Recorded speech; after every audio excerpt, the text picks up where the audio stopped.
Alors que l'aube des décisions s'annonce sur le royaume d'Afriland, le murmure des anciens et le souffle du destin flottent dans l'air, prêts à couronner le nouveau gardien du sceau sacré de Dame Coupe. Les rues de chaque tribu bruissent des récits des joutes héroïques qui ont ponctué ce tournoi mémorable, gravant dans les cœurs et les esprits des légendes qui transcenderont le temps. Nul ne peut oublier la descente tragique des éléphants d'ivoire.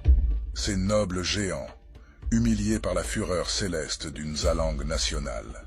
Leur défaite retentissante a ébranlé les fondements même d'Afriland, plongeant la terre d'ivoire dans un abîme de désespoir et de honte.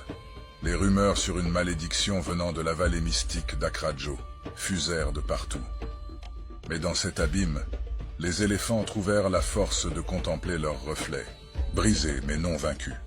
Au loin, les lions de l'Atlas, frères d'armes, alliés inattendus, ont tracé un chemin à travers les sables mouvants du désert. Ils ont cherché les mambas de Mozambique afin d'enserrer les étoiles des Black Stars dans un étau de venin, affaiblissant les gardiens du ciel pour que les lions puissent frayer un chemin vers la rédemption des éléphants. Leur rencontre avec les Chipolopolo, ces inébranlables gardiens des mines de cuivre, fut une épreuve de feu et de volonté. Ashkim, le jeune lion rusé, qui, avec la tactique de la griffe montagne, perça les défenses des Chipolopolo, libérant ainsi la clé de la résurrection pour les éléphants. Cette clé, symbole d'espoir et de renouveau pour la terre d'hospitalité, fut apportée aux éléphants d'ivoire, non pas comme un trophée, mais comme une promesse d'une aube nouvelle pour la terre d'ivoire. Malgré le soutien fervent de la terre d'ivoire, les lions de l'Atlas se sont heurtés à la force indomptable des léopards du Kinshasa. Ces guerriers des ombres, animés par une volonté de fer et un désir ardent de rendre honneur à leurs frères, les Diables Rouges, restés surveiller le fleuve Congo et les frontières meurtries par la guerre, ont défié les lions, les poussant vers le crépuscule de leur quête.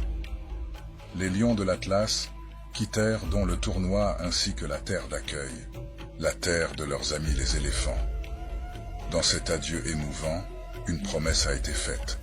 Les éléphants seraient accueillis avec honneur et gloire lors de la prochaine édition du tournoi, dans les montagnes de l'Atlas, les terres des lions, témoignant de l'amitié éternelle scellée sur la terre d'ivoire. Les éléphants, revigorés par cet acte de fraternité, se sont levés, plus puissants que jamais, leur marche faisant trembler la terre d'espérance. Leur affrontement avec les lions de la Teranga, écho d'une rivalité ancestrale, fut une bataille de titans. L'éléphant a bâri, le lion a rugi.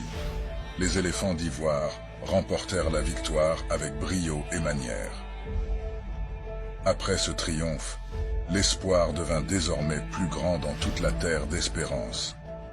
L'éléphant a trébuché, mais n'est pas tombé. Découragement n'est pas éléphant. Le coup du marteau retentit plus que jamais. À présent, à chaque triomphe, le coup du marteau du grand forgeron Tams résonnera comme un hymne à la chute de l'adversité. Et puis vint le temps de la confrontation avec les aigles du Maliba, maîtres des vents du désert mandingue. Contre toute attente, alors que tout le Maliba s'apprêtait à célébrer un succès plus qu'imminent face aux éléphants, ce sont les plus jeunes parmi les éléphants d'ivoire, Simo et Diakoum, qui, avec une audace défiante les cieux, ont changé le cours du vent, précipitant la chute des aigles. La désolation du Maliba contrastait avec les célébrations dans la tribu des éléphants. Finalement, les éléphants ont croisé la route des léopards du Kinshasa. Portés par la force de leur héritage et de leur union retrouvée, les éléphants ont triomphé sans faillir. À présent, les éléphants d'ivoire, portés par un souffle de vengeance et une flamme de détermination, et qui sembleraient avoir désormais les grâces et la bénédiction d'Akradjo, se dressent face à leurs plus anciens défis, les Super Eagles. Ces seigneurs des cieux, dont les ailes avaient jadis précipité les éléphants dans l'abysse de la défaite, se tiennent de nouveau sur leur chemin. Ces dompteurs des vents et maîtres des nuages avaient renversé avec férocité les lions indomptables dans une tourmente de poussière et de vent. puis éclipser la rapidité des Palancas Negras avec la précision d'un éclair, et enfin affronter avec courage les assauts des Bafana Bafana, ces guerriers intrépides. Tout Afriland retient son souffle, prêt à immortaliser l'épopée du nouveau gardien de Damkoup, futur garant d'une paix ancestrale.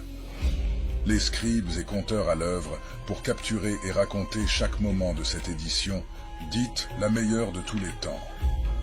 Du parcours résilient des éléphants d'ivoire à l'ascension discrète mais puissante des aigles, chaque récit promet d'entrer dans la légende, enrichissant le tapestry d'Afriland de nouvelles histoires de courage, d'unité et de triomphe.